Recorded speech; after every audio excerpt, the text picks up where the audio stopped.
Buenas tardes, compañeros. Vamos a dar un par de minutos más para que se unan más personas. Y empezamos a la 1:05.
Bien, vamos a empezar.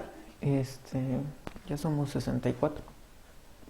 Para empezar, em, ayer, bueno, todos los que están aquí ya están en Classroom. Bueno, yo creo que viendo el chat hay alguien que no. Para quienes no estén, este es el código, lo están viendo en pantalla. Lo que pasa es que tuvimos un problema ayer con el ingeniero porque el ingeniero no tenía acceso a UEDI, entonces no podía comunicarse con ustedes. Él va a usar ese Classroom para comunicarse, ese es exclusivo de la clase, o sea, yo no voy a publicar cosas del laboratorio allí, sino todo en UEDI, igual sus tareas las tienen que entregar en UEDI y ahí va a estar el control de notas. Si alguien no está en UEDI todavía o tiene algún problema, les voy a poner el correo del centro de cálculo para que ustedes envíen un correo ahí y solucionen el problema lo antes posible.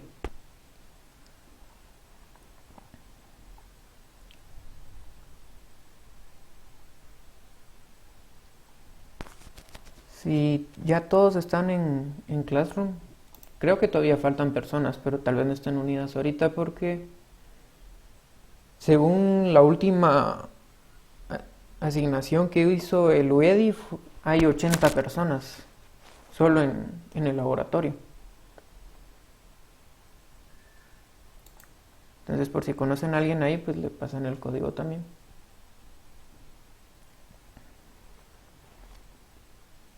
Bueno. Si ya se dieron cuenta o tal vez no, el proyecto ya está subido en UEDI. Se entrega el 9 de junio, yo creo que es, vamos a ver el calendario, es el otro martes. Hoy al final de la clase lo vamos a explicar para los nuevos. Para los que ya la llevaron en semestre es exactamente el mismo, esta fase va a ser exactamente igual.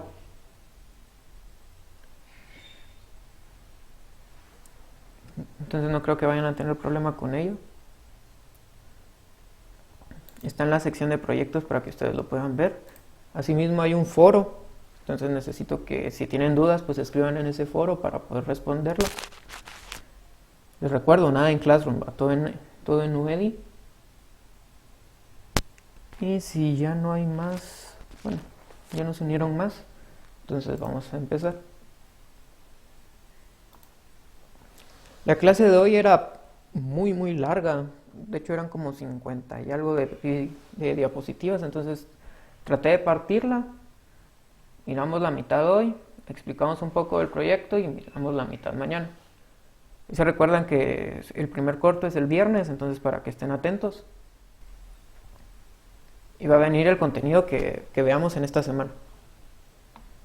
Para terminar sobre cosas de RAID, antes de empezar a ver lo que es archivos y cómo ve un archivo la máquina y los diferentes tipos de sistemas de archivos que existen, pues como RAID entra dentro del contenido de dispositivos de almacenamiento secundario y cómo se pueden realizar, entonces hay una red especial, por decirlo así, que hoy en día se utiliza ya no bajo ese nombre, pero el concepto es el mismo, que se llama SAN. Entonces, una SAN es una red de almacenamiento interconectado de alta velocidad. ¿Cuál es lo interesante de la SAN? Es que yo puedo tener mis conexiones de fibra de un punto a otro y tener mi almacenamiento descentralizado. Esto me da muchas ventajas, ya que al no estar centralizado puedo obtener repartida la información y que sea menos propensa a fallos o a robos. Entonces, en cuanto a situaciones de seguridad, da mucha ventaja. ¿Qué otra cosa nos permite la SAN? Cambios en caliente, es decir, la red sigue funcionando aunque yo cambie un disco duro, pero la red no se cae. Eso es lo que significa el cambio en caliente. Es decir, yo puedo reemplazar discos duros que están fallando, cambiarlos por uno nuevo y la red sigue funcionando y puedo seguir almacenando información. Esto dio paso a lo que hoy en día hace Hadoop como sistema, como tal. Más adelante en la carrera van a ver un poco más a detalle qué es Hadoop. Hadoop tiene su propio sistema de archivos que se llama HDFS, que es una interesante forma debido a que HDFS puede almacenar cualquier tipo de archivo, pero es una base de datos a la vez. Es muy interesante ese tema. en la forma que hace nodos para descentralizar y cada nodo se conforma de varias máquinas. Eso para terminar el tema de RAID, para empezar a ver lo que son archivos. Entonces, los sistemas de archivos, creo que alguien escribió en el chat. ¿Me escuchan bien? Me dicen que mi micrófono está fallando. Si me pueden contestar ahí en el chat. Muy bien. Entonces, no sé qué pasaría. Bien, entonces, sistemas de archivos. Para empezar a ver qué es un sistema de archivos, tenemos que tener el concepto de archivo como tal. Muy bien, gracias, José. No sé qué pasaría. Entonces, aquí hay varias definiciones formales, las cuales más de alguna va a venir en su corto para que estén atentos. Entonces, un archivo puede definirse como la abstracción de realizar el acceso al almacenamiento secundario. Puede ser que sea perdón, esto es lo que es un sistema de archivos. La abstracción de ir a obtener esos datos se le conoce como archivo. ¿Qué proporciona un sistema de archivo como tal? Proporciona la organización lógica para acceder a archivos de directorios. Hoy en día ya no se ve tanto eso mediante la actualización de los discos con discos duros de estado sólido, pero antiguamente la representación de un sistema de archivos respecto a un disco duro mecánico era interesante por el trabajo que tenía que hacer el sistema de archivos como tal, que era la parte de software, con una pequeña parte de software que también traían los discos duros, que era una como unidad lógica que ayudaba a acceder a los datos dentro del disco duro. Entonces esta unidad lógica pequeña que venía dentro del disco duro sabía exactamente en qué pista, en qué clúster y en qué disco estaba la información que necesitábamos, hacía el mecanismo para mover el disco a esa posición y obtener la información y devolverla. Entonces el sistema de archivos tenía cierta información del disco que permitía a la unidad lógica ir a obtener esa información y desplegarla dentro del sistema operativo para que la pudiera interpretar. Hoy en día esas operaciones se hacen mucho más rápido porque no tenemos esa pequeña unidad lógica, ya no tiene que mover cosas físicas, sino que solo tiene que dar pequeños impulsos eléctricos para que los discos de estado sólido puedan devolver la información. Es por eso que muchos sistemas de archivos, por ejemplo el de Apple, desde hace 3 años se actualizó para discos de estado sólido para tener el acceso a la información mucho más rápido. Windows sigue manejando las dos versiones, aunque en su última versión se maneja mejor con discos de estado sólido. ¿Qué proporciona un sistema de archivos? Proporciona a los usuarios mecanismos de protección y compartición de archivos. De los primeros sistemas de archivos que surgieron en DOS, habían problemas porque todo era plano. Es decir, que todos los usuarios tenían acceso a todos los archivos, no se podía compartir archivos. Y era un problema en cuanto a forma de distribución de los archivos. Siempre existieron carpetas y archivos dentro de esas carpetas, pero en la forma de compartir archivos o en cuanto a seguridad de los archivos era muy pobre. Entonces un sistema de archivos debe proporcionar la semántica de consistencia para permitir el acceso compartido.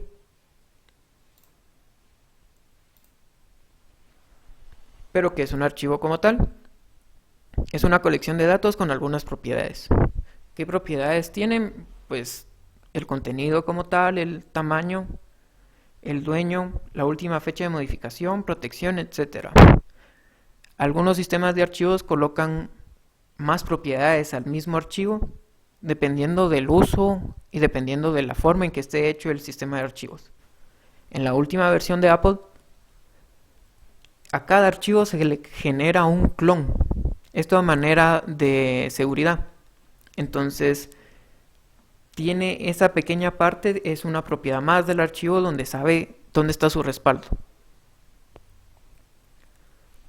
Los archivos pueden tener tipos entendibles, dependerá mucho del sistema de archivos también.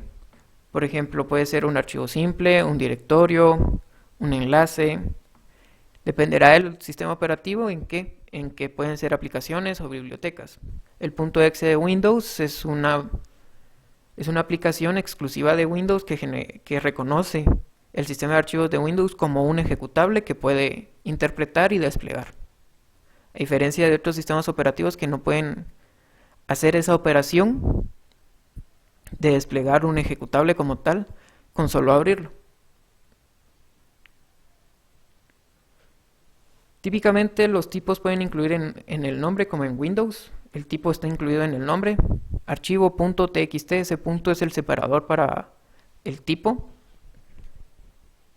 Y en Unix, que es la base de Linux, pues el tipo está especificado en los primeros bytes del archivo. Es lo que se le conoce como número mágico. Si alguno ya llevó Archie, si no la ha llevado, y han visto las imágenes de forma de bitmap, en los primeros caracteres del archivo de la imagen tienen información importante que se le conoce como metadata. Esta metadata también la utiliza Unix, es decir, Linux también la utiliza Apple, para poder tener el tipo de archivo que estoy manejando. Es decir, yo podría bien no ponerle extensión al archivo y aún así el sistema de archivos sabe qué tipo estoy manejando. ¿Qué operaciones existen sobre los archivos? Create, Open, Read, Write, Sync, Seek, la más importante aquí, Seek, en este curso, Close, Unlink y Rename. Para los nuevos les recomiendo mucho que empiecen a investigar cómo crear cómo crear archivos binarios hechos en C++, sus permisos, etcétera, cómo abrir esos archivos binarios, cómo leerlos, cómo escribirlos, qué significa cada uno de estos parámetros y cómo posicionarme para poder volver a escribir en dicho archivo, que es a lo que se refiere esta operación de seek.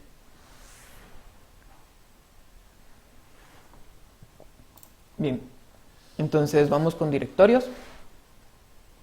¿Para qué sirve un directorio? Para organizar archivos en el sistema. Es útil para el usuario para tener organizados sus archivos dentro del sistema. Es útil para el sistema de archivos para también tener un orden y poder saber y accesar de manera más fácil a los archivos. La mayoría de sistemas de archivos soportan múltiples niveles de directorios. Algunos los generan con jerarquía de nombres y la mayoría soporta el directorio actual y el anterior. Esos son los únicos que guardan dentro de su metadata para poder accesar.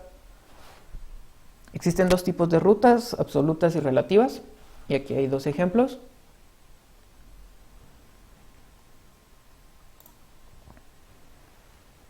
Implementación de directorios. Normalmente un directorio es solo un archivo con metadata. Es por eso que, si ustedes se fijan en la presentación, hace 2 diapositivas decía que dentro de los primeros bytes se conocía si era un archivo o si era un directorio. Bueno, de esa manera lo hace Unix, Linux y Apple. Entonces, ¿qué metadata tiene que tener un directorio? La suficiente como para poderme decir dónde está ubicado, si tiene hijos, si tiene padres, etcétera. Entonces, con esta lista de archivos y atributos contenidos en el directorio, que puede ser tamaño también, protección, el dueño de la carpeta. Esto es muy importante en Linux, debido a que si no tenemos permisos en ciertas carpetas no puedo escribir o leer en esas carpetas. Normalmente el usuario root es el que tiene permisos para todo, especialmente en el home. Entonces, para los nuevos es mejor que busquen cómo dar permisos dentro del home para que se pueda escribir o leer. El tiempo de creación, el tiempo de última modificación como manera de bitácora, la ubicación del disco para saber dónde ir a traer este archivo en el disco. Y así pueden ser muchos más atributos que pueden servir y pueden ser útiles para el sistema de archivos para obtener el archivo.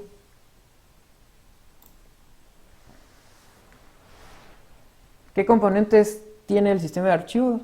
Pues tiene una administración en disco.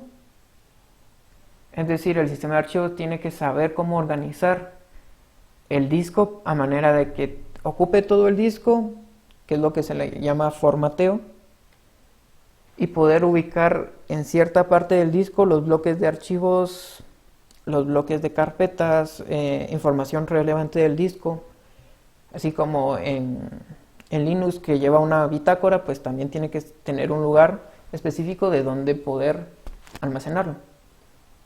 A eso se refiere con administración de disco. Tiene que tener nombres específicos que ayudan a los archivos a estar ubicados en cierta posición en disco y poder obtenerlos. Es lo que les decía, el número de cilindro, la pista y sector puede obtenerse mediante un nombre o un número, depende del sistema de archivos. Y protección. El sistema de archivos necesita ofrecer protección a los archivos y a carpetas para que determinados usuarios no puedan entrar y borrar y causar una falla ya sea en el sistema o bien archivos personales del usuario. ¿Qué hace el sistema de archivos confiable, durable y de alto rendimiento? Pues cuando el sistema se cae, se pierde toda la información que está en memoria y que el sistema ha levantado en memoria. Si esta información se desea que no se pierda, normalmente algunos sistemas de archivos llevan una bitácora. Y esta bitácora son de todas las operaciones que ha realizado el sistema de archivos para que cuando se reinicie el sistema pueda saber si la última operación que realizó, y si hubo una operación que se quedó a medias, pues ver si se puede realizar o no, para que los datos de los archivos no se corrompan. ¿Cómo se implementa un sistema de archivos a nivel teórico? Pues necesita una estructura de disco y memoria para implementarlo. En disco, ¿qué se necesita? Un control de boteo. Es el necesario y es el primero que arranca el sistema operativo para saber qué archivos son necesarios para poder cargar el sistema operativo como tal. En Unix es el boot block y en NTFS, que normalmente es el que utiliza Windows, es el partition block sector. Se necesita un bloque de control de partición. ¿Para qué? Para tener detalles sobre lo que hace esa partición. ¿Qué se necesita? El tamaño de los bloques de la partición, un contador de dichos bloques y punteros a los bloques libres que tengo dentro de mi partición. Estos bloques no son más que bloques de datos existentes dentro del sistema de archivos. En Unix se le conoce como el superbloque y en NTFS se le conoce como tabla de archivos maestra. NTFS toma esta idea de tabla de archivos maestra de FAT. Entonces FAT hacía casi lo mismo, lo vamos a ver al final, hay una imagen ahí con la estructura más o menos que tenía FAT. FAT generaba una tabla enorme donde tenía la metadata suficiente como para ir a acceder a los archivos. ¿Qué pasaba? Que esta tabla enorme era muy grande, que solo tenía un tamaño restringido y cuando esta tabla se llenaba, pues ya no podía meter más archivos porque no tenía cómo irlos a encontrar. Apple, hasta su versión del sistema de archivos antes del 2018, hacía algo similar. El gran problema que tenía Apple es que si la tabla se llenaba, él seguía almacenando teóricamente los archivos dentro de mi sistema. ¿Qué pasaba si yo apagaba la máquina y la volvía a iniciar? Estos archivos ya no existían. Era porque había un mal control de punteros dentro de la tabla de archivos maestra. Este problema se arregló en 2018 al sacar su versión de sistema de archivos HPFS Plus.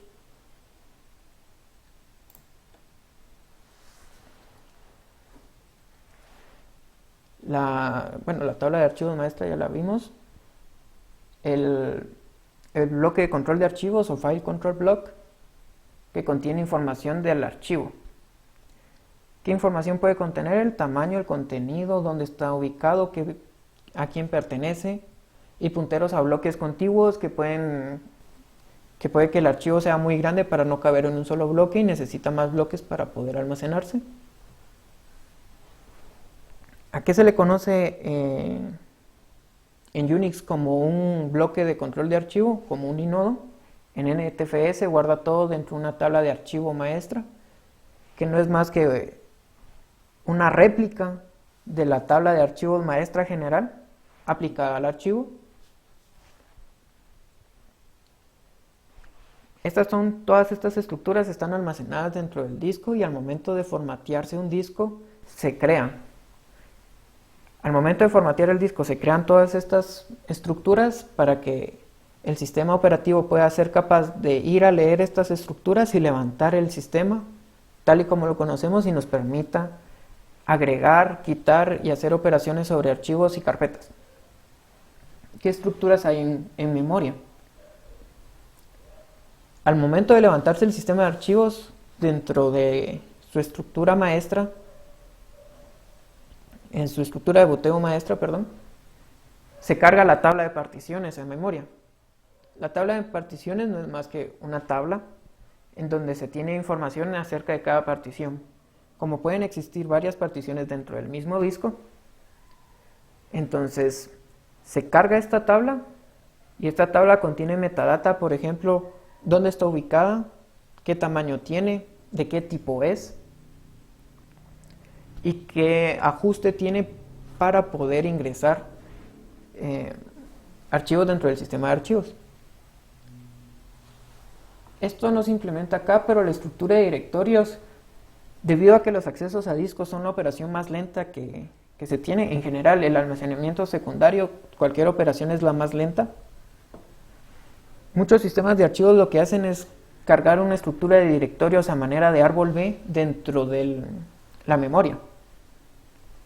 Entonces, ¿qué pasa? La tabla de directorios que yo uso para acceder a mis archivos, esta tabla se crea de manera temporal con los archivos accesados recientemente. Esto es muy parte de software. Recientemente Intel aplicó una tecnología donde la misma idea, guardar todos los archivos que se utilizan pero de manera frecuente. ¿Qué pasa? Lo guarda a manera de caché y cuando se levanta el sistema, el procesador sabe los archivos que se frecuentan. Entonces, el usuario al momento de abrirlos, están precargados en la CPU, entonces el acceso es súper rápido. Se ahorra mucho tiempo que tener que cargar esta estructura de directorios, a pesar de que está en memoria, es mucho más rápido que tenerlo en disco.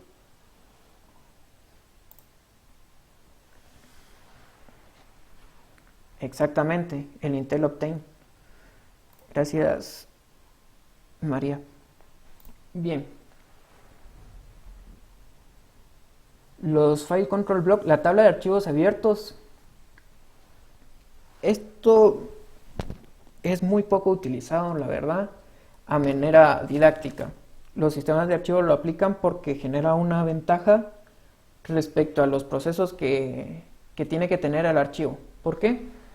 Hace una copia en memoria de todos los bloques de archivo y esta información la guarda a manera de que yo no tenga que ir a disco a obtener información relevante del archivo, como por ejemplo el tamaño o si ocupa más de un bloque. Esto facilita mucho el acceso. Exactamente, del archivo abierto. ¿Qué otra estructura se carga en memoria? Pues los punteros de entrada a la tabla de archivos donde yo tengo que ir a acceder para obtener un archivo. ¿Cómo se ve a nivel físico una partición en Linux? Pues vamos a ver si puedo poner un puntero. Bien. Entonces, esto que ven acá, todo esto de acá, es el disco duro, representando a manera teórica. Este disco duro necesito un Master Boot Record. que no es más que un bloque que me ayuda al momento de iniciar yo mi disco duro, saber de qué forma está formateado y tener información interesante del disco duro que me va a servir después, como el tamaño del disco, el número de particiones en el disco, de qué tipo son las particiones, etcétera. Depende de la información que sea relevante para mí, en el caso que yo estoy haciendo el disco duro. En el caso de su proyecto, estos parámetros ya están definidos. Eso no quiere decir si ustedes necesitan algún otro, pues lo pueden agregar. Seguido del MBR está la tabla de particiones. La tabla de particiones me da información relevante de cada partición. Seguida de la tabla de particiones, esto no es más que otra estructura dentro del disco. Seguido de la tabla de particiones siguen todas las particiones. La teoría de particiones dicen que pueden haber 4 primarias, pueden haber particiones extendidas y lógicas. Dentro de cada partición existe otro tipo de estructura compleja a manera de organización. ¿Qué existe dentro de cada partición? Existe un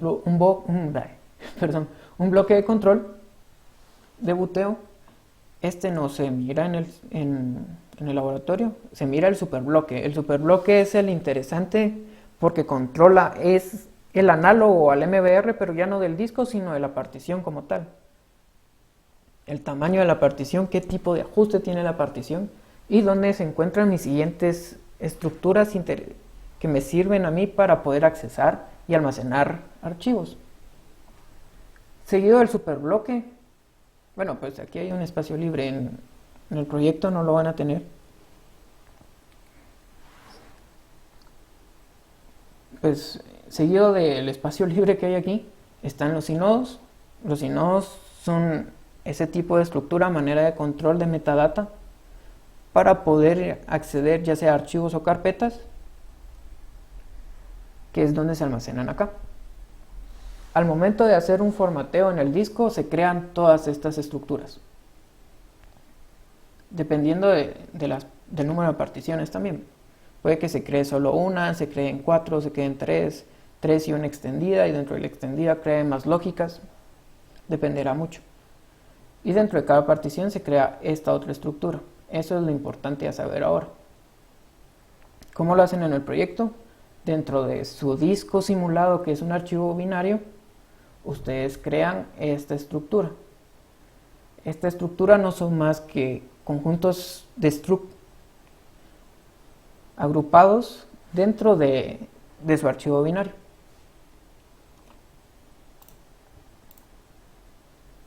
Bien, aquí está la explicación. El bootblock puede subir al sistema cargando un programa residente desde aquí. El superbloque especifica los límites de las áreas siguientes, contiene punteros a las listas de nodos libres y bloques de archivos libres. Y el área de nodos contiene todos los inodos para cada archivo en el disco. El directorio raíz, que se crea por defecto al formatear el sistema de archivos, que contiene un inodo raíz y el directorio como tal, la carpeta root. Y los archivos y directorios que son bloques dentro del sistema, que representan la información que yo estoy almacenando. Una partición dentro de Linux puede usarse para un sistema de archivos como área de swapping. En este caso solo son para bloques de respaldo. Lo interesante del área de swapping es que dentro del sistema de archivos se reserva otro espacio para hacer un intercambio de memoria. Bueno, un intercambio de memoria. ¿A qué se refiere con eso? Yo puedo hacer un espacio de swap y si mi memoria RAM ya no alcanza, empezar a almacenar esa información dentro del disco. Obviamente se crea un espacio no tan grande, ¿no? ¿Por qué? Porque los accesos son lentos. Entonces de nada me servirá hacer mi swap, porque al momento de yo accesar a la información, pues lo voy a sentir demasiado lento. Esto es muy útil en el caso que estoy utilizando un programa que consume mucho recurso y necesito, qué sé yo, hacer otra operación. Entonces para no matar a mi, a mi computadora y que falle el sistema, pues hago este espacio de swap dentro del disco que se reserva dentro del sistema de archivos, que es específico para eso, y entonces el superbloque ya conoce que ese espacio está reservado y no almacena información ahí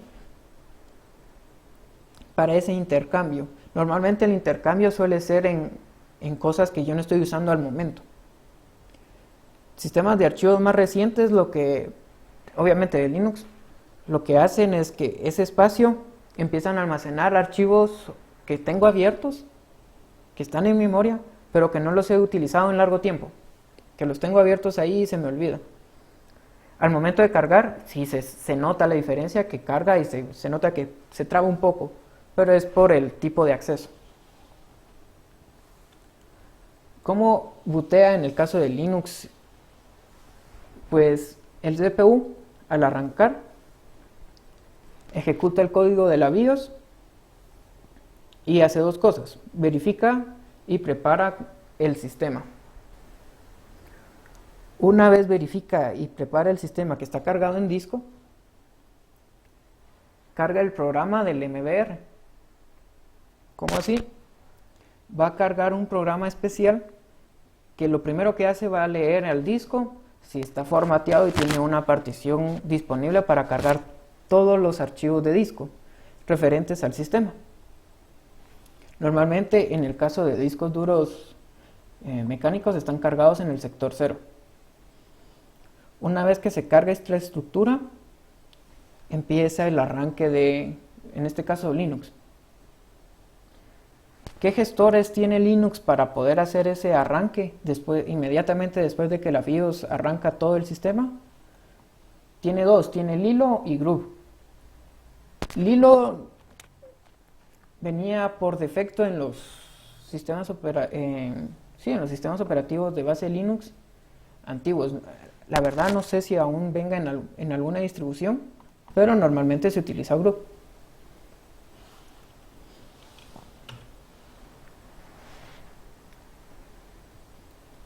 Una vez se carga este programa dentro del sistema,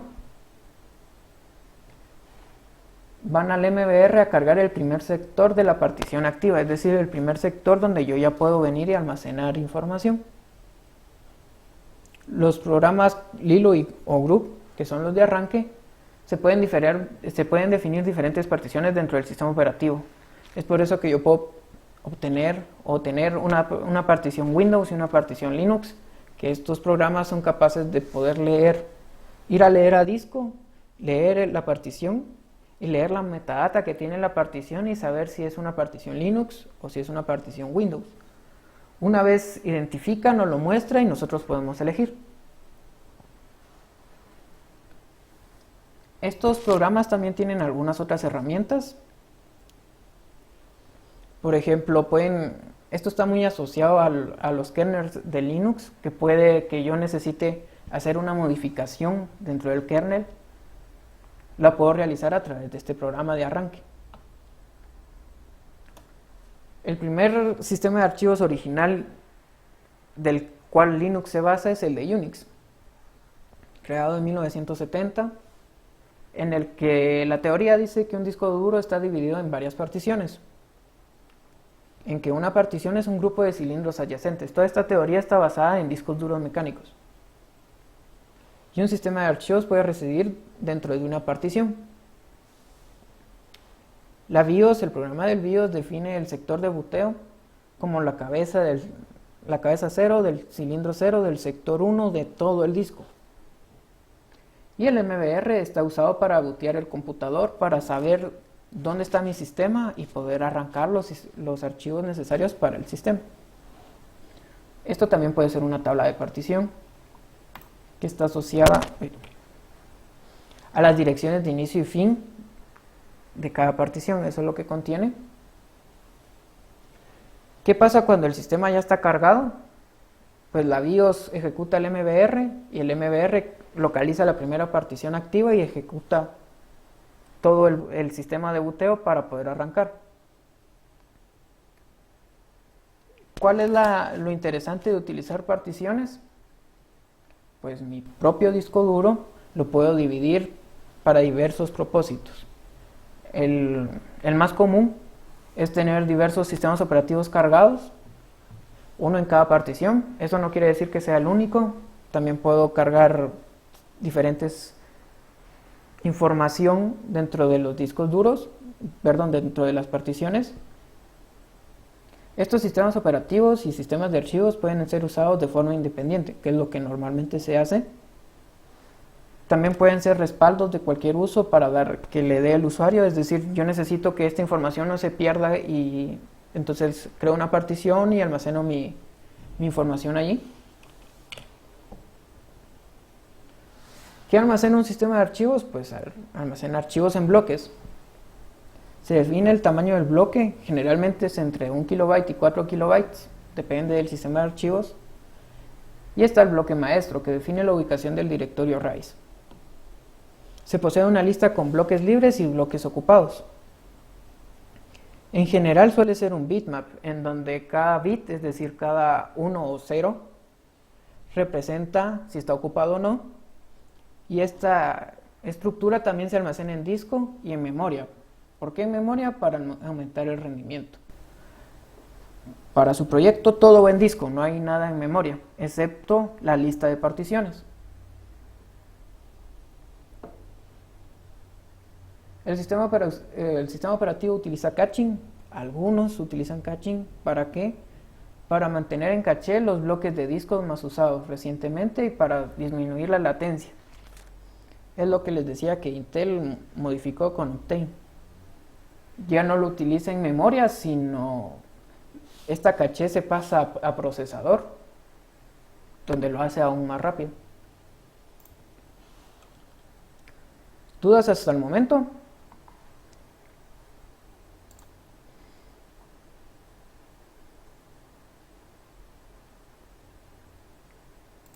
Bien.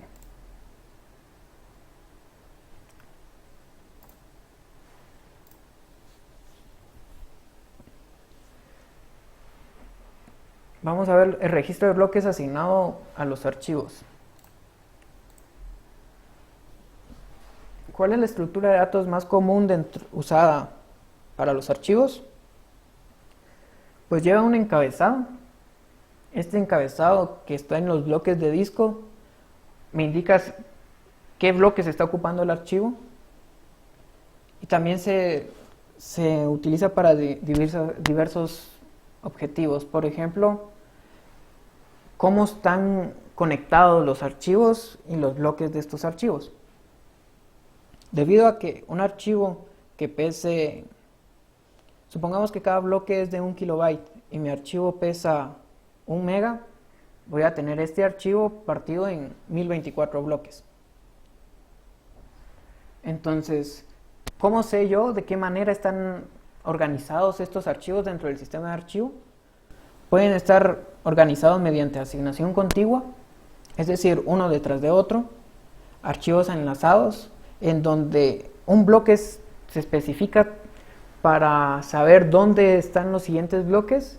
Estos bloques enlazados normalmente pueden no estar contiguos. Archivos indexados. Estos bloques no están contiguos, sino que están en diversas partes del archivo.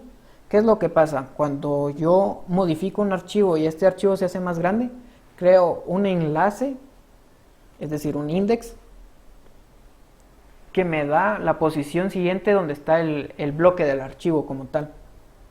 Entonces voy a tener mi archivo distribuido dentro de toda la secuencia de bloques del sistema de archivos. Y archivos indexados en múltiples niveles. A esto se le podría atribuir la forma en que se organizan los nodos. Si este archivo lo tengo en cierto nivel, pero necesito que ocupe más espacio, creo un segundo nivel en donde empiezo a esparcir el archivo y a aumentar el archivo, y si en dado caso no cabe, pues a un tercer nivel y empiezo a indexar este mismo archivo hasta que crezca por completo.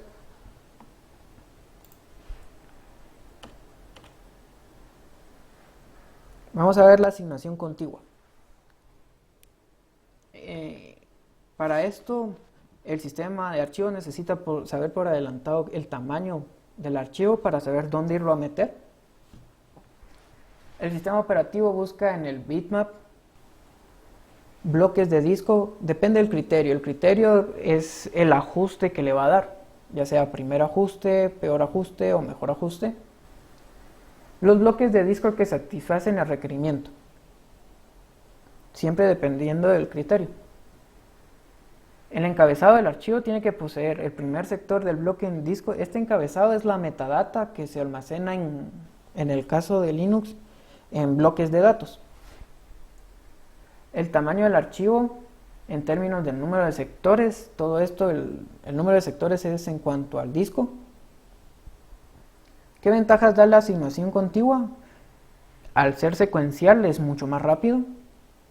El acceso aleatorio es fácil porque voy buscando y donde encuentre el primer bloque de ese archivo, pues yo sé que consecutivamente van a estar la demás parte de ese archivo, entonces no tengo que hacer una búsqueda. Pero se da fragmentación externa. La fragmentación externa la vamos a ver el día de mañana. Bueno, los tipos de fragmentación. Bien. También es difícil cuando un archivo crece más de lo definido originalmente. Si el tamaño del archivo inicial crece y yo ya tengo otro archivo ocupando la siguiente posición contigua, esto me va a ocasionar un problema de tener que saltar este archivo que ya me ocupa la siguiente posición y almacenarlo en otra posición X. ¿Qué va a pasar con esto? Que el acceso rápido y aleatorio que era muy bueno antes se va a romper y me va a traer más desventajas que las ventajas que me daba inicialmente. Archivos enlazados. Cada bloque de disco incluye un puntero siguiente al disco. Es decir, cada bloque de archivos contiene un puntero al siguiente. Este puntero al siguiente que quita un poco de espacio del archivo como tal. ¿Qué ventajas tiene? Los archivos pueden crecer dinámicamente, no necesito saber el tamaño predefinido. El acceso secuencial no es tan bueno porque tengo que hacer una búsqueda y esta búsqueda tiene que ir saltando de puntero en puntero hasta encontrar todo el archivo. En lo que se refiere con el requiere tiempo de búsqueda al próximo bloque. El acceso aleatorio es muy bueno porque si encuentro el primero pues tengo que ir a buscar el siguiente. Y no es confiable porque supónganse que estamos haciendo una transferencia, estamos copiando archivos de mi computadora a una USB. Pero en dado caso se falla algo y se apaga mi computadora, en la transferencia de archivos resulta que no copió totalmente el archivo, tenía 10 bloques y se quedó en el 7. Este bloque 7 no sabe dónde está el bloque 8 porque se estropeó durante el apagón. Entonces perdí el archivo, se estropeó todo el archivo. Debido a que como el enlace está dentro de cada bloque, no tengo manera yo de poder recuperar el siguiente enlace, aunque exista dentro del disco. Es decir, esto produce fragmentación también y es basura que está dentro del disco, pero que yo no puedo ir a encontrar.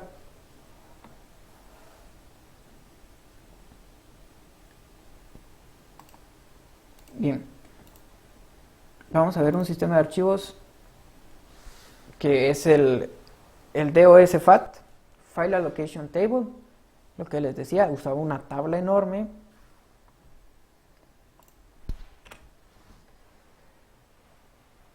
Ahí esto se me mezcló, sí, ya decía yo que no tenía que... Ignoren esto no va aquí. Archivos indexados. Se especifica el tamaño máximo que va a tener el archivo, es decir, que no va a crecer de determinado tamaño.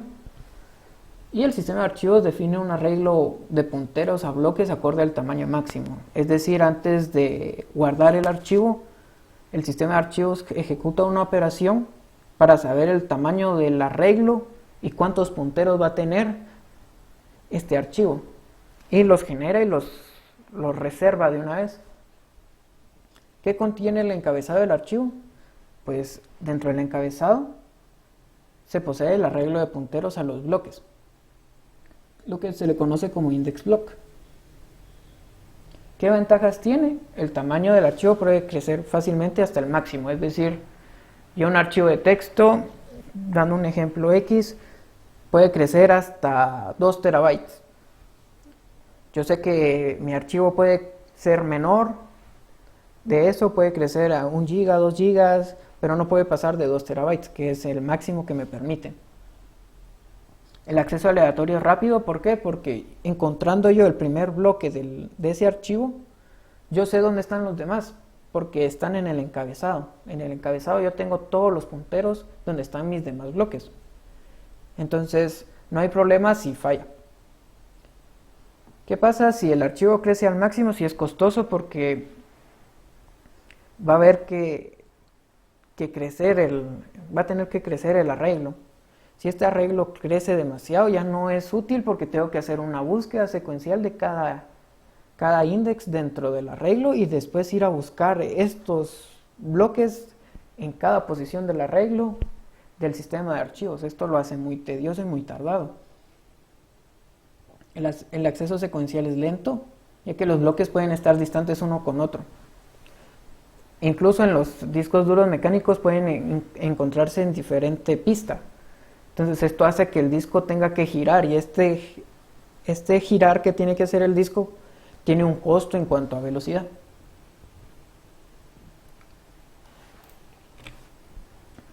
Los archivos indexados con múltiples niveles. ¿Cuál es el objetivo que tienen? Pues que sean rápidos para pequeños archivos y permitir archivos grandes. Que es lo que le decía, que es la analogía a los sinodos dentro de Linux. ¿Qué posee el encabezado? 13 punteros. Por decirlo así, es un arreglo de 13 posiciones. Este tiene un tamaño fijo, pero no todos los punteros son iguales. Los primeros 10, que eran las versiones de X2, X3 ya no lo traía y X4 tampoco, porque X3 y X4 crecieron a 12, son punteros que direccionan a bloques de datos. Es decir, son punteros de primer nivel. Del puntero 11 al puntero 13 son punteros indirectos, es decir, ya tengo otro nivel. Estos punteros de bloques indirectos apuntan a bloques de datos también.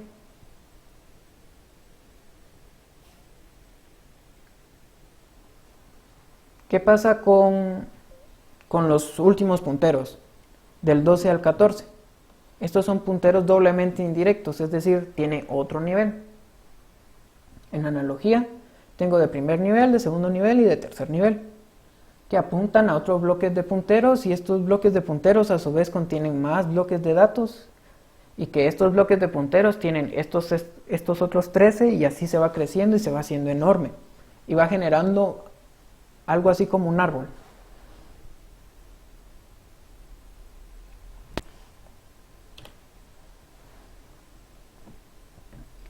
Los archivos indexados con múltiples niveles, pues Unix los implementa.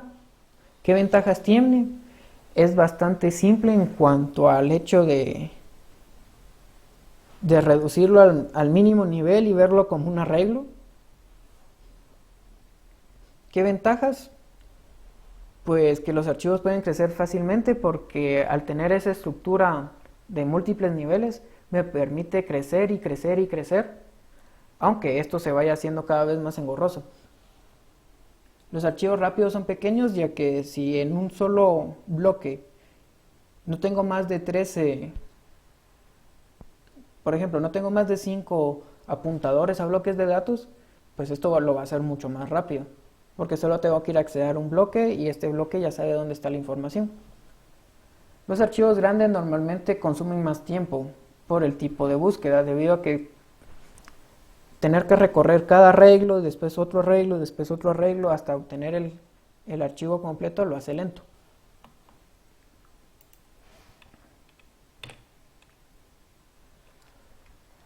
Bien, ahora sí, vamos a ver FAT.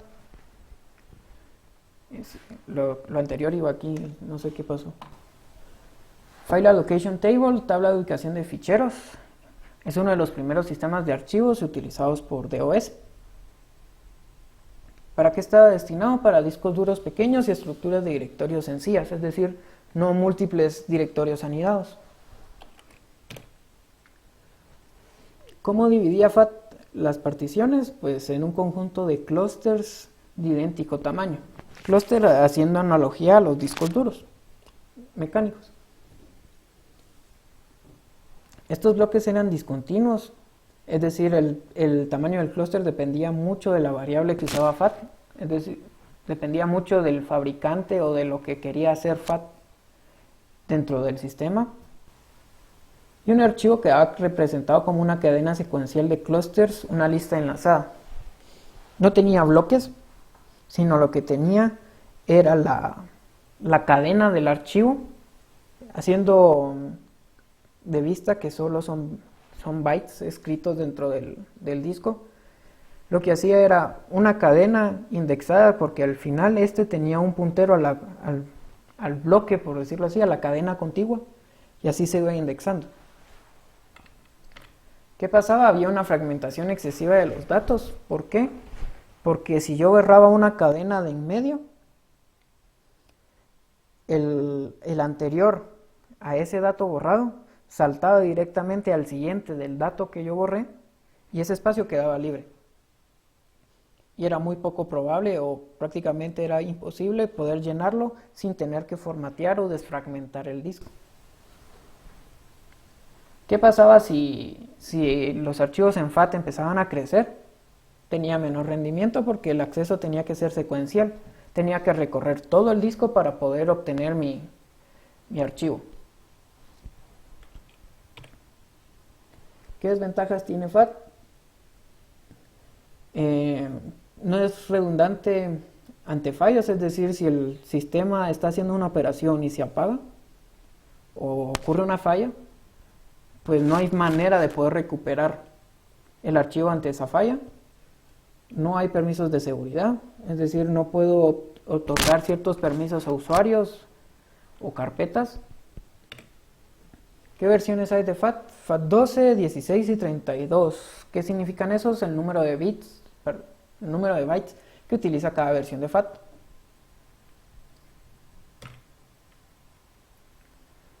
¿Cómo está compuesta la estructura de FAT? Se compone de 4 secciones. El sector de arranque, que es muy similar a, bueno, casi no todos los sistemas de archivos los utilizan. Una región FAT, que contiene una tabla de asignación de archivos. En analogía es como el MBR. La región del directorio raíz creada por defecto y la región de datos donde se almacena el contenido de los demás directorios o archivos. Y esta es la estructura que tiene FAT dentro del disco. Tiene el MBR, por decirlo así, de FAT, que es el Partition Boot Sector. La región FAT, este caso de aquí tiene un FAT2 duplicado por cuestiones de que puede que el disco esté particionado en la carpeta raíz y todo el demás espacio. Si se dan cuenta, es bastante simple la estructura que tiene FAT y por lo mismo es que da muchos errores, da poco espacio de almacenamiento y es muy inseguro. Bien. ¿Dudas hasta el momento?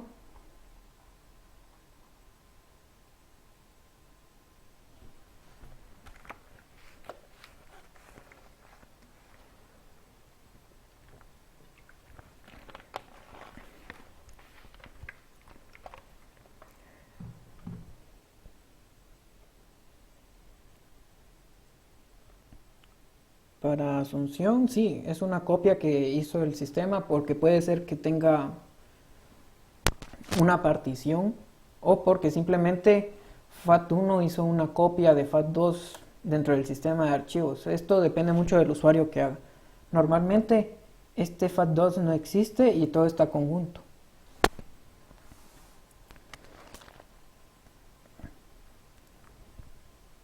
Bien, si no hay dudas, Vamos a... Bueno, aquí terminó la presentación.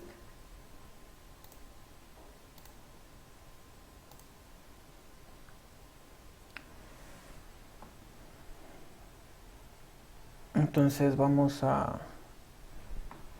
Veo que hay más, todos los que están en la reunión están en el Classroom ya.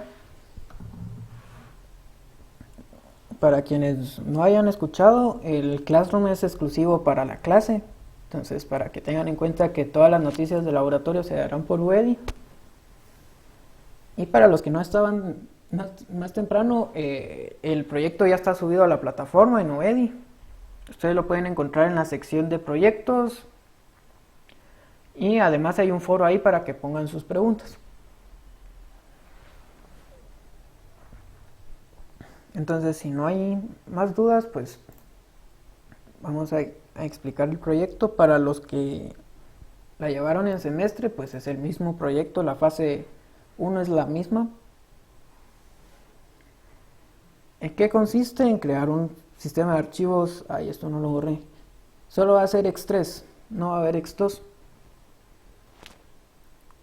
¿Ya? ¿En qué va a consistir? En aplicar el formateo rápido y completo en una partición en esta fase 1. Tienen que crear su propia aplicación de comandos, aplicar la teoría de ajustes, la teoría de particiones y utilizar el lápiz para mostrar los reportes. ¿De qué se compone la aplicación de comandos? Pues están definidos aquí en las partes posteriores. No tiene menús, todo es a puro comando. Y no distingue entre mayúsculas y minúsculas, es decir, tampoco hay parámetros obligatorios y opcionales, solo se puede colocar un comando por línea. Cada vez que ustedes den enter, pues se coloca el siguiente comando.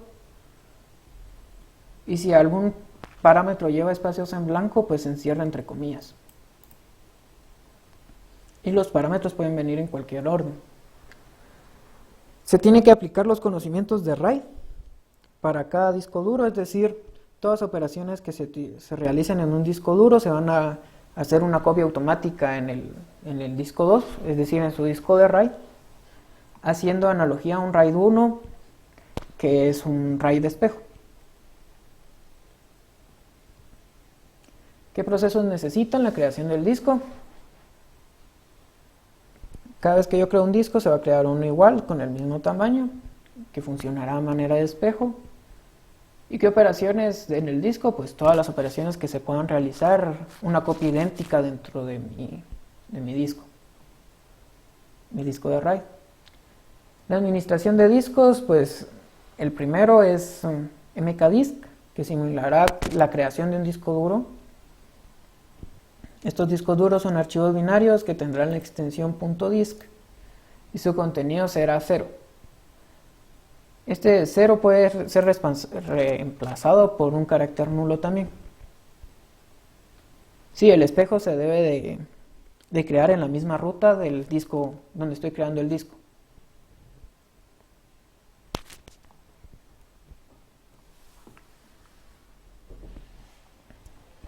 Deberá ocupar físicamente el tamaño indicado por los parámetros, no importa que el sistema operativo no muestre el tamaño exacto, pero sí tiene que ser un aproximado. Y recibirá el nombre del archivo que simulará el disco duro y tendrá los siguientes parámetros. Este comando va a tener estos parámetros, que es size, es obligatorio, y si no lo tiene muestra un error, así para todos los parámetros obligatorios. ¿Qué hace size? Especifica el tamaño del disco. Fit, que es opcional, especifica el tipo de ajuste que se utilizará dentro de dicha partición. Puede ser el mejor ajuste, el primer ajuste o el peor ajuste. Y si no lo trae porque es opcional el parámetro, pues especifica el primer ajuste. Ese es el que tiene que tener predefinido. Unit dependerá del tamaño que yo lo quiera crear, entonces la unidad que voy a utilizar para crear el tamaño Puede ser K, que es para kilobytes, M para megabytes. Y como es opcional, se tiene predefinido que sea megabytes. Si no viene este parámetro, pues tienen que crearlo en megabytes. Y path, que es de carácter obligatorio, es la ruta donde yo puedo venir y hacer mis discos, crear estos discos. Es importante que sepan que puede ser cualquier ruta dentro de su sistema de archivos. Entonces puede ser en el home, en el directorio raíz. Por eso les decía lo de los permisos que tiene Linux para poder crear en el directorio raíz, para que estén enterados. Aquí hay un par de ejemplos.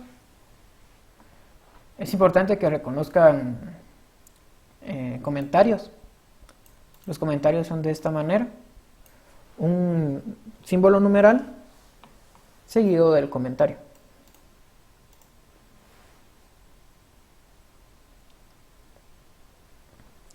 RMDisk elimina un archivo que representa el disco duro, que es lo que necesita como parámetro solo el path. Si el archivo no existe, sí tienen que desplegar un mensaje de error.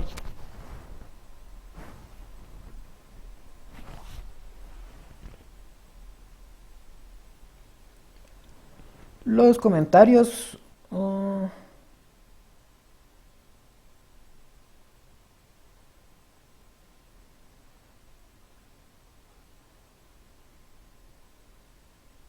ya que no hay definido un carácter que cierre la multilínea, dejémoslo de una sola línea.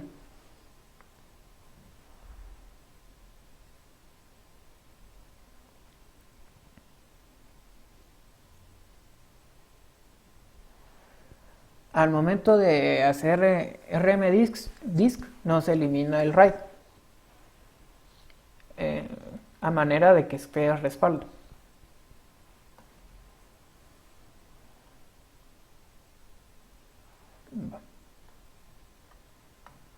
Fdisk administra las particiones del archivo que representa el disco. Deberá mostrar un error si no se pudo realizar la operación solicitada sobre la partición, especificando por qué razón no pudo crearse, por espacio, por restricciones de particiones, etc. No se considerará el caso en el que se pongan parámetros incompatibles, por ejemplo en un mismo comando fdisk llamar a delete o add, los dos a la vez. Estos son los parámetros. Size, que es el obligatorio al crear que es obligatorio. Este parámetro recibirá un número que indicará el tamaño de la partición a crear. Debe ser positivo, mayor que 0, de lo contrario tendrá que mostrar un mensaje de error. Unit, que es opcional, puede ser en B, que es bytes, K, que es kilobytes, M, que es megabytes. Y al ser opcional, la opción predefinida es kilobytes. Path, que es obligatorio, para tener la ruta del disco donde voy a hacer esta partición. Y type, que es el tipo de partición que se creará. Puede ser una partición primaria, una partición extendida o una partición lógica. Como es opcional, el valor predefinido creo que es primaria. Sí, es primaria.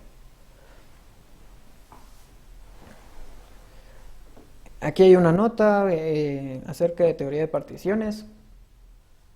La suma de primarias extendidas debe ser como máximo 4. Solo puede haber una partición extendida por disco. No se puede crear una partición lógica si no hay una partición extendida.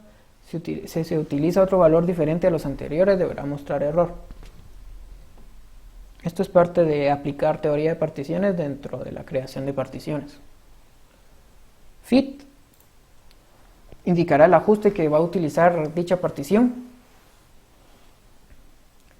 Puede ser el mejor ajuste, el peor ajuste o el primer ajuste.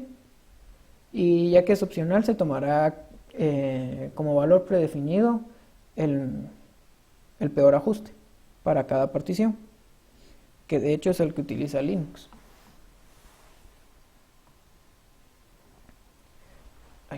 Y delete Este parámetro indica que se eliminará una partición. Este parámetro se utiliza junto con name y path para mostrar un mensaje de confirmación de dicha partición. Este mensaje de eliminación sí es importante que lo muestre. Si la partición no existe, deberá mostrar error. Si se elimina la partición extendida, deben eliminarse las particiones lógicas que tenga dentro.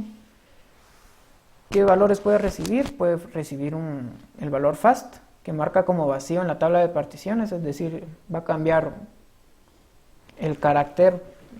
Si era 1, lo pone 0. O full, entonces dentro del espacio de la partición barre ese pedazo y lo va poniendo con caracteres nulos o ceros, depende del que ustedes utilizaron para indicar que su archivo estaba vacío, su archivo binario. De lo contrario, tiene que mostrar error. Y name indicará el nombre de la partición. El nombre no debe repetirse dentro de las particiones de cada disco, y si se va a eliminar, la partición ya debe existir. Si no existe, pues debe mostrar mensaje de error. Add. Este parámetro se utiliza para agregar o quitar espacio a la partición, si el valor es negativo. Y toma el parámetro units para saber las unidades de agregar o quitar espacio. En el caso de agregar espacio, deberá comprobar que existe espacio libre antes de hacer más grande la partición. Y en el caso de quitar espacio, debe comprobar que no quede ningún espacio en la partición. ¿Qué pasa si ustedes no hacen esa validación y agregan más espacio y la partición está en medio? Pues se va a pasar llevando parte de la partición que está al final, por ejemplo. O si la partición está al final, va a crecer su archivo de disco duro. Y esto es una de las restricciones que están abajo, que se les va a penalizar si este archivo crece.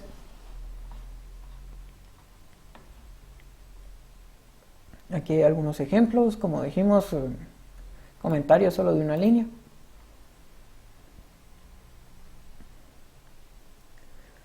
Mount. Este comando montará una partición del disco en el sistema. Cada partición se identificará por un ID que tendrá la siguiente estructura: VD como predefinido, más letra, más número. Por ejemplo, VDA1, VDA2, etc.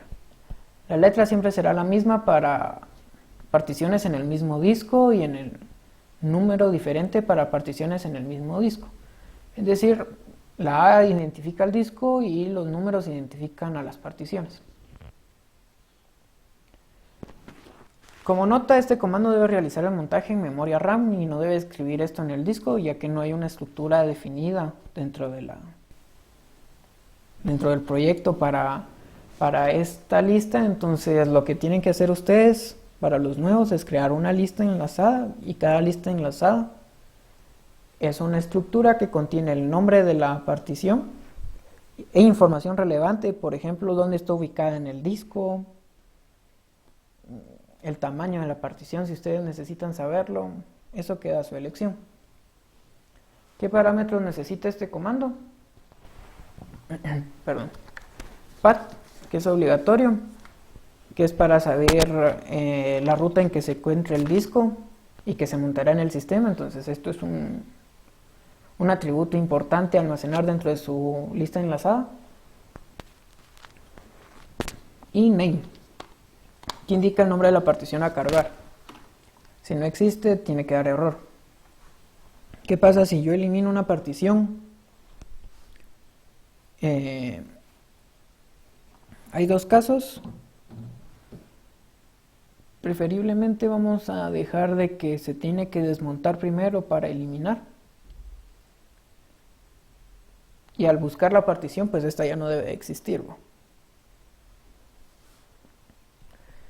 Un mount desmonta la partición del sistema y se utilizará el ID que se asignó a la partición al momento de cargarla. Entonces el parámetro es el ID para desmontar, y este ID está cargado dentro de la lista enlazada en memoria. ¿Cómo es la estructura del disco? Los discos serán archivos binarios que tendrán información del MBR y espacio de las particiones, o bien espacio libre o sin utilizar. Y esta figura muestra cómo es la estructura que tiene que tener al final. Cada de estos bloques son structs dentro de C. bueno, dentro de C++.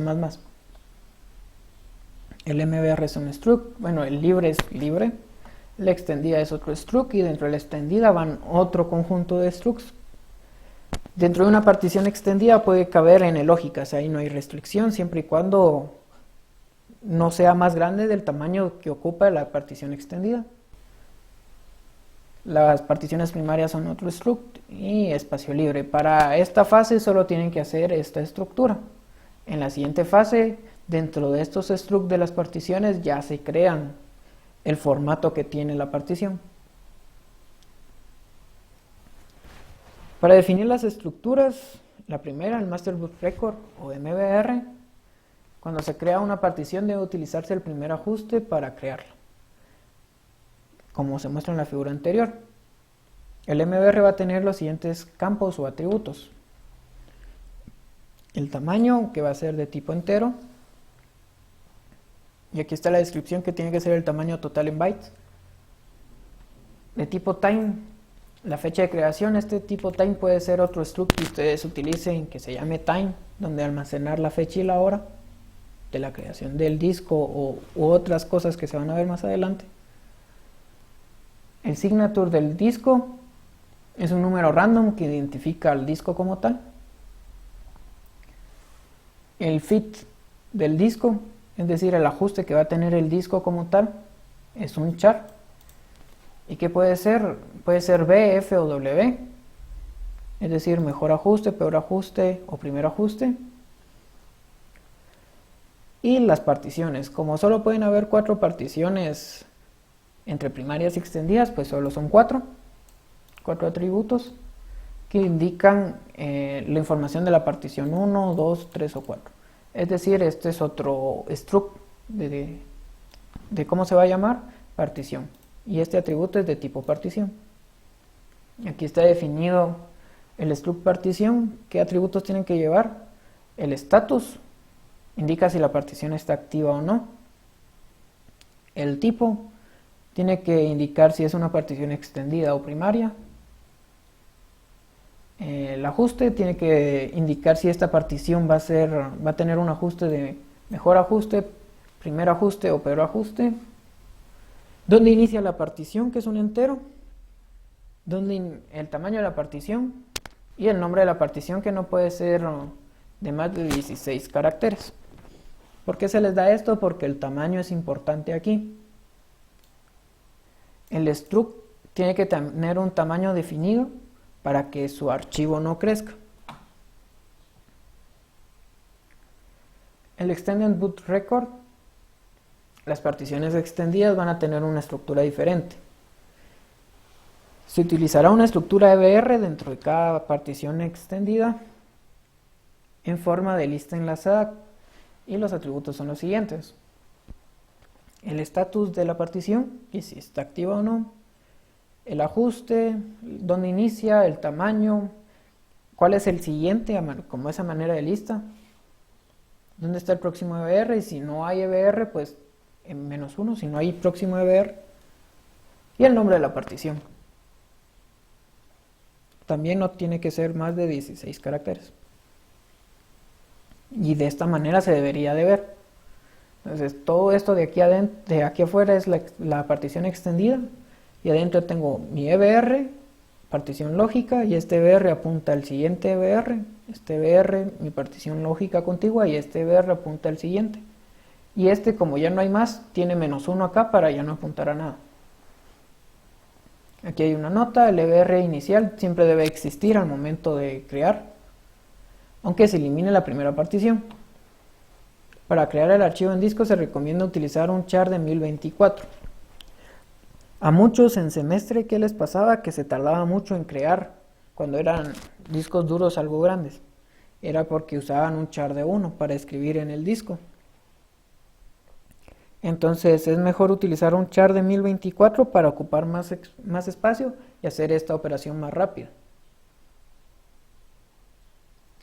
La parte de los reportes, que al final es la fundamental acá.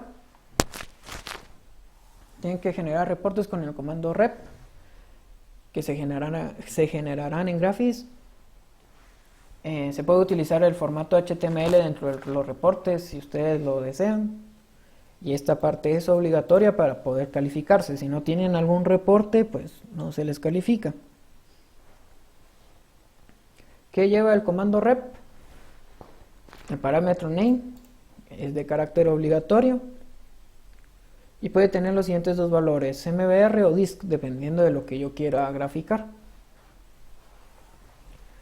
Path, donde voy a almacenar el reporte. Si no existe la carpeta creada, se debe de crear. ID, indica el ID de la partición que voy a utilizar para crear el reporte. Y aquí hay algunos ejemplos. El reporte MBR tiene que quedar algo así. Es una tabla nada más, mostrando todos los atributos que tiene el MBR. Igual el EBR tiene que ser una tabla. Al ser indexada, pues sí tienen que mostrar todos los EBR disponibles dentro de una partición extendida. El reporte de disco tiene que ser algo así. Tiene que mostrar todas las estructuras dentro del disco.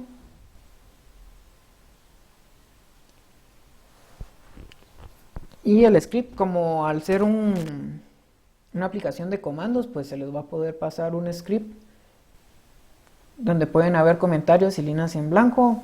Tendrán la extensión sh y se utilizarán para que los ejecute el comando exec. Entonces tienen que hacer un comando que levante el archivo entero. Ojo, no se les va a calificar si ustedes corren comando por comando. Tienen que levantar el archivo entero. Es decir, sí tienen que hacer que la aplicación sea comando por comando, pero también tienen que correr el archivo entero. ¿Qué parámetros lleva path? Que especifica el nombre donde se va a ejecutar el script. Y los manuales, manual de usuario y manual técnico. La entrega, como les decía, el día miércoles puse yo y es martes. Día martes 9 de junio, tienen hasta las 11:59. Esto no lo borré de semestre. No se crean en Classroom, se crean en se les va a asignar la tarea en UEDI. Hoy la voy a asignar de una vez para que puedan subir la primera fase del proyecto. Si son impuntuales, pues UEDI no los va a dejar subir el archivo, entonces no van a tener derecho a calificación. Deben entregar con las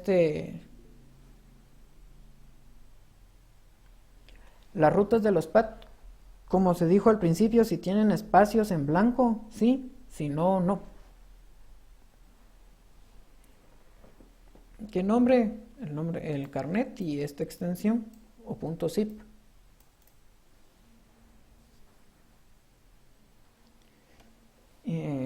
Dentro del comprimido tienen que tener el código fuente, los manuales y el ejecutable. Tienen que generar su ejecutable porque durante la calificación van a utilizar el ejecutable.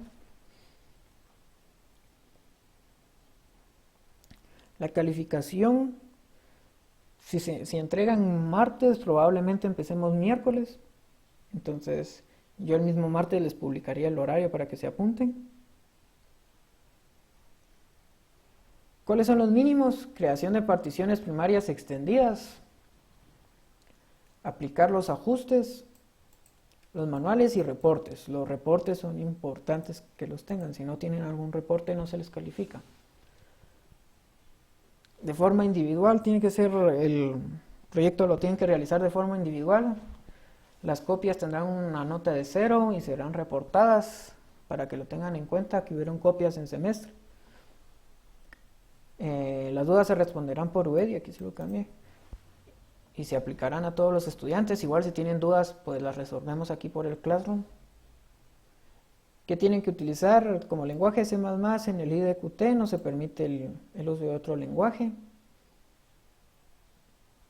Solo se les va a calificar sobre una instalación física de Linux.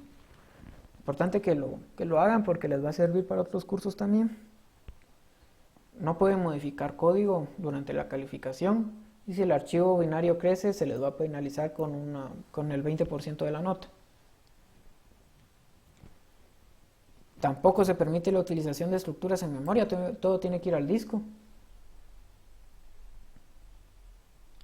Tampoco se les va a permitir agregar o Bueno, agregar sí pueden agregar un par de atributos a los struct, por ejemplo, el del MBR, si ustedes especifican para qué les sirvió. Y para interpretar el código que se les dé, es decir, el archivo de entrada, es obligatorio el uso de la herramienta Bison. Y eso es todo. Respondiendo a sus preguntas, los permisos. ¿Qué permisos, José Carlos? Sí, todos los reportes se van a generar solo sobre particiones montadas, si no, tiene que dar mensaje de error. El tiempo de la calificación estoy definiendo porque sí son bastantes, entonces, y como solo yo voy a calificar, va a ser y como el proyecto es bastante, esta fase es la más sencilla, entonces van a ser entre 12 a 15 minutos a lo mucho. El archivo va a tener uno o dos errores solo para validar que ustedes manejen errores.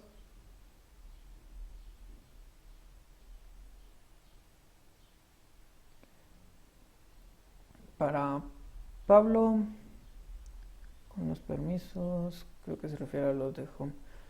Sí, yo vi por ahí que alguien apuntó ahí el comando para darle permisos a la carpeta para que cree. Ese mismo comando es igual para cualquier parte del sistema. Ahí lo pegó Cristian, gracias.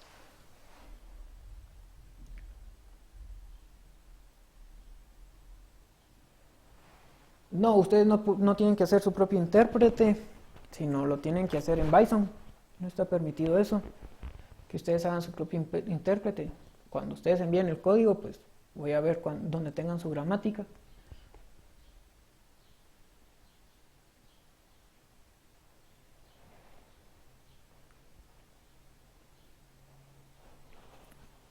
¿A qué te referís con cualquier tipo de recuperación, Francisco?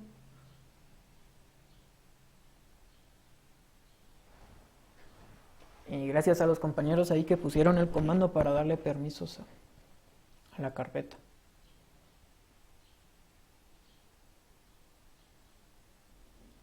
Ah,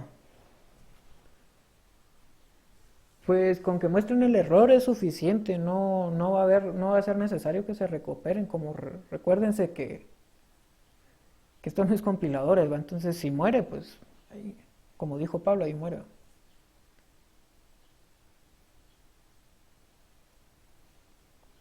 Esto se hace porque si ustedes hacen su propio analizador, pues los que ya la llevaron de semestres anteriores, obviamente no, pero los nuevos les va a llevar mucho tiempo hacer el analizador, entonces mejor todos iguales.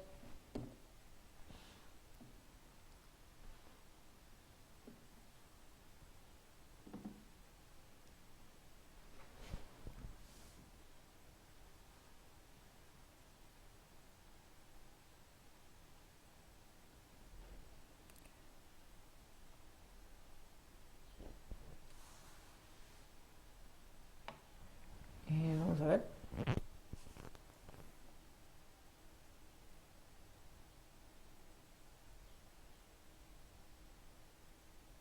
Para agregar y quitar, no importa si está montada o no. Solo para eliminar si va a importar.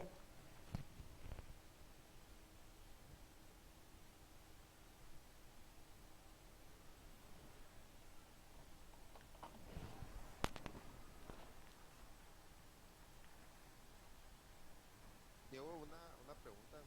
Ajá, decime. Es que no me queda claro bien lo del analizador que dijiste de Bison. ¿Sí lo tenemos que hacer nosotros nuestra gramática para que reconozca línea por línea o no te entendí bien? Sí, tienen que hacer esa parte de que reconozca línea por línea. También tienen que hacer la parte que levante el archivo entero. Eso va a depender de cómo vayan ustedes leyendo o sea, Bison no tiene nada que ver ahí, sino la forma en que ustedes leen el archivo y mandan a analizar a su gramática. Ah, sí, Entonces, por eso. O sea, nosotros tenemos que hacer nuestra propia gramática y conforme a eso analizar el archivo. exacto. Entonces, su aplicación de comandos va a funcionar de dos formas. Una comando por comando y la otra levantando un archivo de entrada completo. Ah, ya.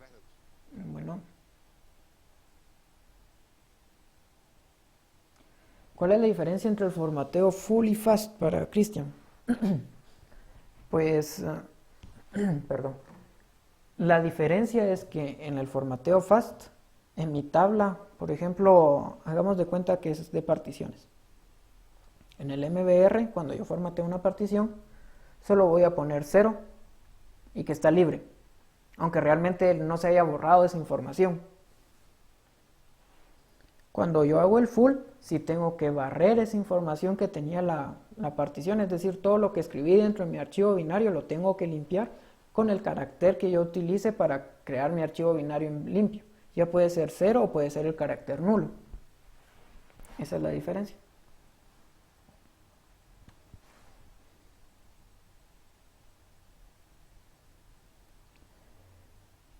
Todas las operaciones que sean sobre crear en el disco, es decir, crear particiones, para Mariana, solo la ley. ¿Cuáles son las operaciones que se tienen que crear al mismo tiempo en el RAID? Crear particiones, todas las particiones que hay. Vamos a ir para arriba. Montar obviamente no, porque no...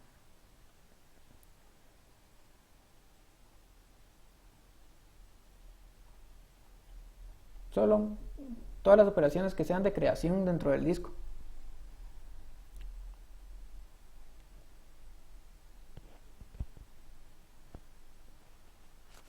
Y de eliminación también. Todas las operaciones de creación y eliminación que se hagan dentro del disco.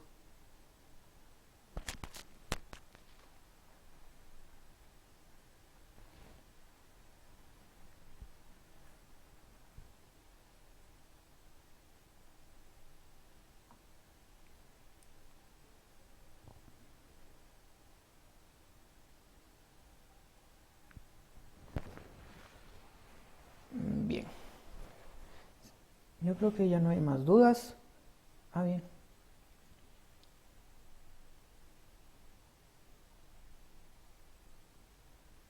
Sí, las particiones montadas se guardan en una lista en memoria.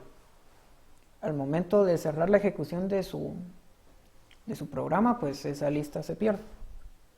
Es lo único que va en memoria.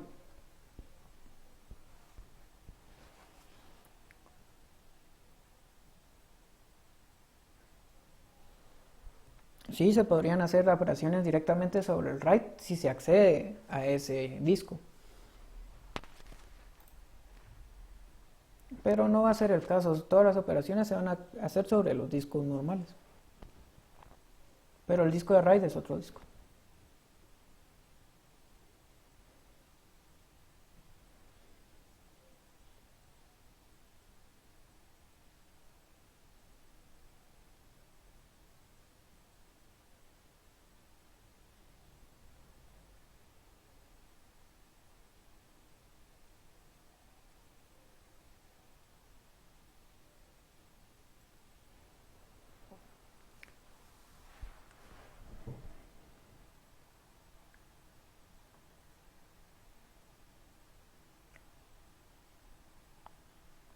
Sí, hay que ponerle...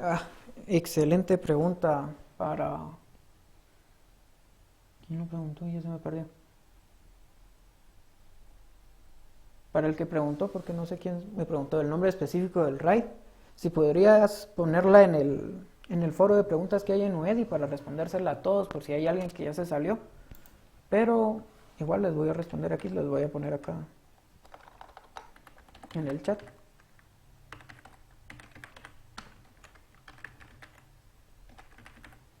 Ese sería el nombre que tendrían que ponerle a todos sus discos de RAID.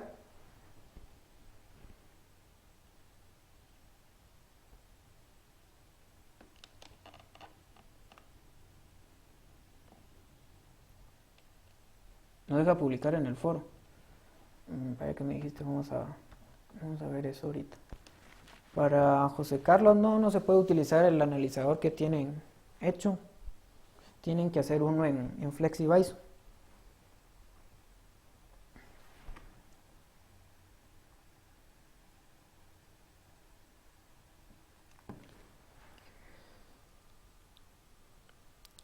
Voy a ver si les puedo subir uno el fin de semana, un archivo de entrada. Los reportes, creo que ahí tengo. Entonces se los voy a subir a Luedi.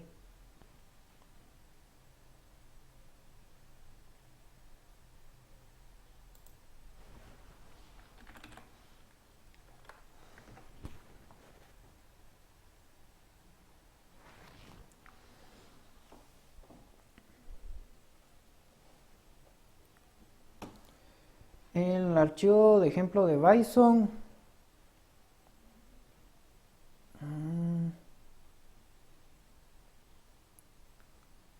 Sí, se los voy a subir hoy. Mañana se los voy a subir, mañana por la mañana. Y mañana vamos a terminar de ver esto de sistemas de archivos. Y la última parte de la clase, para los que... Vamos a tratar de dividirla así. Vamos a hacer una hora para lo que queda de la clase de sistemas de archivos. Y la siguiente hora para los que ya la llevaron, pues no importa, o sea, se pueden retirar. Y para los que no, voy a explicar el uso del FSIC,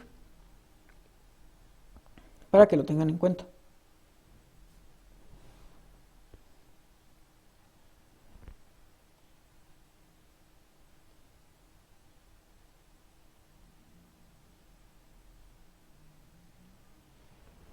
Para Juan José, de momento no hay ese comando, entonces tienen que ir ejecutando de una vez, operación por operación. En la siguiente fase sí se crea ese comando para poder pausar la ejecución y ver bloque por bloque la ejecución que ustedes generaron.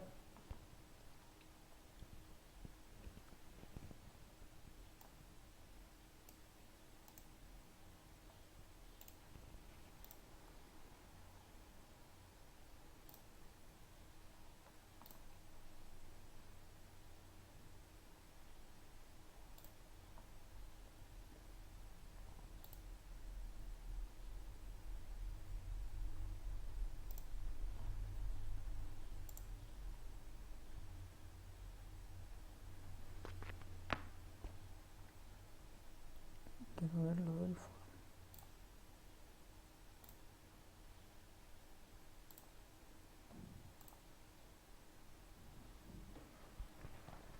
El enunciado de la fase 2 se sube el mismo día que ustedes entregan la fase 1.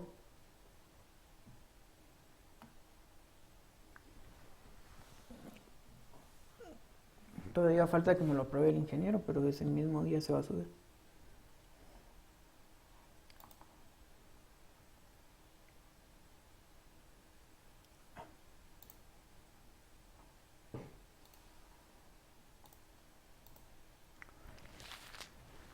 Bien, yo creo que eso es todo por hoy.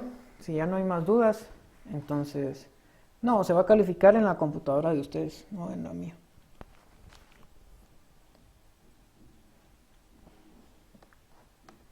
Ustedes me muestran su pantalla y van calificando.